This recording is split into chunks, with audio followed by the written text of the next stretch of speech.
আসসালামু আলাইকুম। আশা করি সকলেই ভালো আছেন। প্রিয় চাকরি প্রত্যাশী ভাই বোনেরা, কর কমিশনের কার্যালয়ে নিয়োগ সার্কুলার প্রকাশ করা হয়েছে, যেখানে কিন্তু বর্তমানে আবেদন চলমান রয়েছে।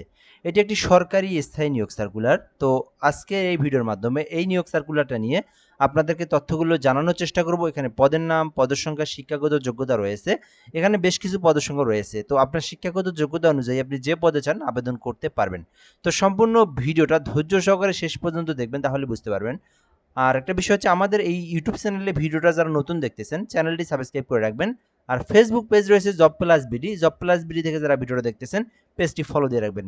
যে যেখান থেকে দেখেন না কেন অবশ্যই আপনারা আমাদের সঙ্গে যুক্ত থাকবেন, তাহলে পরবর্তী নিয়োগ সার্কুলারগুলো আপনি সহজে আমাদের মাধ্যমে জানতে পারবেন। কর কমিশনের কার্যালয় কর অঞ্চল 12 ঢাকা নিয়োগ সার্কুলার প্রকাশ করা হয়েছে। এখানে বলা হয়েছে, অভ্যন্তরীণ সম্পদ বিভাগের কর এক শাখার অর্থ মন্ত্রণালয়ের স্মারকের প্রেক্ষিতে বলা হয়েছে 13 থেকে 20তম গ্রেড পর্যন্ত বিভিন্ন পদে মোট 27টি শূন্য পদে নিয়োগ বিজ্ঞপ্তি প্রকাশ করা হয়েছে।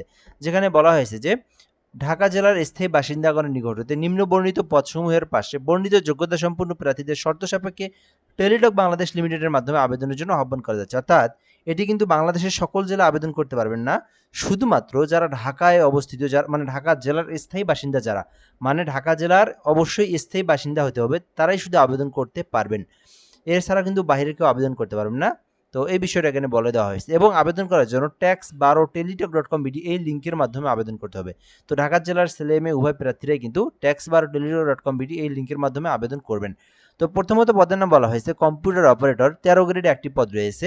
আবেদনের জন্য শিক্ষাগত যোগ্যতা চাওয়া হয়েছে বিজ্ঞান বিভাগে স্নাতক অথবা ডিগ্রি, অর্থাৎ যারা সায়েন্স ডিপার্টমেন্ট থেকে অনার্স ডিগ্রি পাস করেছেন এই কম্পিউটার অপারেটর পদে আবেদন করতে পারবেন। আর এখানে কিন্তু অবশ্যই কম্পিউটার সম্পর্কে বেসিক নলেজ জানা থাকতে হবে। 2 নম্বরে উচ্চমান সহকারী 14 গ্রেডে 10টি পদ রয়েছে। তো এই 10টি পদে আবেদন করতে চাইলে সেই ক্ষেত্রে আপনার শিক্ষাগত যোগ্যতা প্রয়োজন।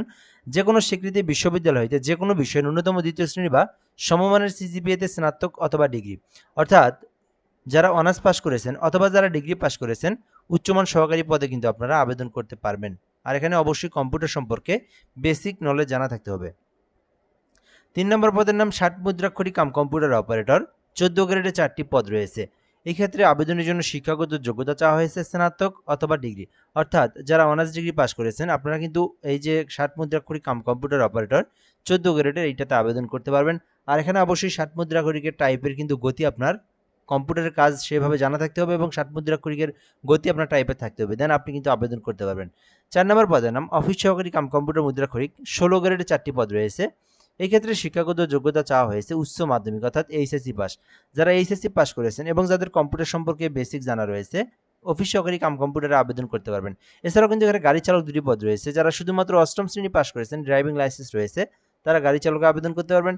নোটিশ সার্ভার রয়েছে, যেখানে 20তম গ্রেডে নিয়োগ দেওয়া হয়েছে, 2টি পদ রয়েছে, যারা শুধুমাত্র এসএসসি পাস করেছেন নোটিশ সার্ভারে আবেদন করতে পারবেন। অফিস সহায়ক পদ রয়েছে 20তম গ্রেডে 4টি পদ রয়েছে, যারা শুধুমাত্র এসএসসি পাস করেছেন মাধ্যমিক স্কুল সার্টিফিকেট, অর্থাৎ শুধুমাত্র এসএসসি পাস করলেই অফিস সহায়কে আবেদন করতে পারবেন।